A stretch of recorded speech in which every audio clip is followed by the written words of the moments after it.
on the board, weren't they, last night, where they tried to get rid of a couple of people that they thought were blocking their plans to just try and hold on and get more for the club to recoup their investment, weren't they? Exactly right, but they've only got until the 15th of October when RBS call in the debt, and until that time they still own the club, so it's very difficult for the club to move on without their acquiescence in that, and they're going to want to take some money out of this, some profit out of this, so there's going to be some quite difficult times ahead in the club at the moment. What do you think has gone wrong at Liverpool? The George Gillett and Tom Hicks arrived in a blaze of publicity and glory, but pretty much from day one things have gone horribly wrong. What's happened?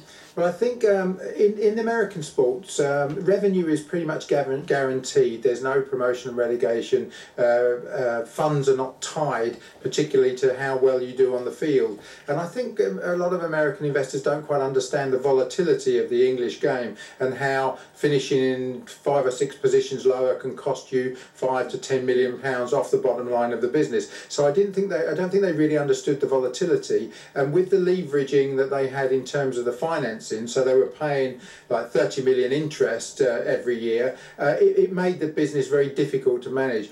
The business as itself is actually quite robust at the moment. It's just the amount of debt that they're carrying that's the problem.